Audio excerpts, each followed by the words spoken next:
Ordre de mobilisation générale. Bonjour, je m'appelle Tristan Lomel et je joue dans le spectacle Petite Histoire de la Grande Guerre. Bonjour, je m'appelle Didier Delcroix, je suis metteur en scène et notamment sur le spectacle Petites Histoires de la Grande Guerre. Dans le spectacle, je joue plusieurs personnages. Je joue un directeur d'école de la ville de Sannois, un instituteur, monsieur Bourgeois, qui est au front et qui communique avec ses élèves, restés à l'arrière, et enfin Victor, le mari de Jenny, avec qui il communique, sa femme, elle qui travaille au champ à Saint-Aulaumone. Je vous écris, fumant ma cigarette, pendant que rageusement ils nous bombardent, croyons nous faire abandonner notre conquête, mais non, soyez tranquilles mes petits amis. Ce que nous gagnons, nous le payons si cher que nous ne le laisserons pas reprendre. Et reprenons les mots d'un maître de Seine-et-Oise, un ami tombé près de moi, frappé mortellement. Courage, camarades!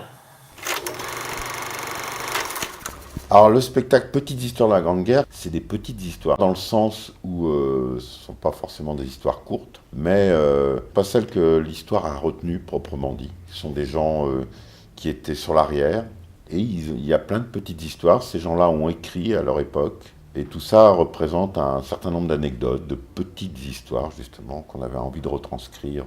Ce qui me touche, c'est la parole vivante des personnages, c'est-à-dire que ce soit des témoignages réels. Ça me touche de prendre la parole des morts finalement, des gens qui ont vraiment laissé une empreinte. Ce qui me touche aussi, c'est de s'imaginer tout ce que les gens ont pu vivre à l'époque, de chamboulement, de peur, d'angoisse. Aujourd'hui, les informations vont très vite, on est au courant de tout ce qui se passe, mais à l'époque, il y avait beaucoup d'incompréhension, de questionnement. Donc se remettre dans cet état d'esprit de ne pas savoir en fait.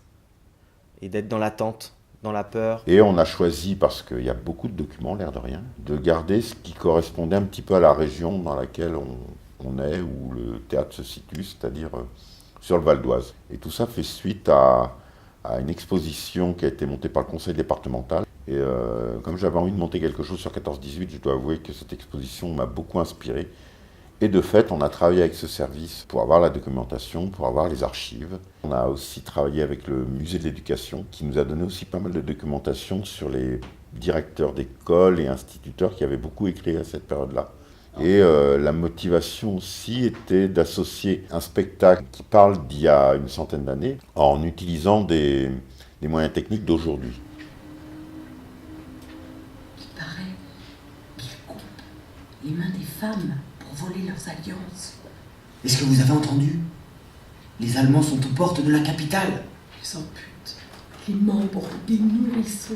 Séquestrent et violent les religieuses. J'ai entendu dire qu'ils coupaient les bras des garçons. Est-ce que vous avez entendu? Qu'ils ne reprennent pas les armes. Puis ils les brûlent et coupent leurs seins. Les mains des femmes pour voler leurs alliances. Ils coupent les mains des enfants, ils sont des barbares, ils crèvent les yeux des enfants aussi. Battant des cloches, des cloches. Transforment les cadavres en La difficulté d'interpréter ces différents personnages, ça a été de les différencier. Il fallait trouver des choses physiques ou dans la voix qui puissent différencier les différents personnages. Ensuite, de trouver leur vérité, parce que c'est des personnages qui n'ont pas forcément mon âge. Donc comment moi je me vois en directeur d'école à 27 ans.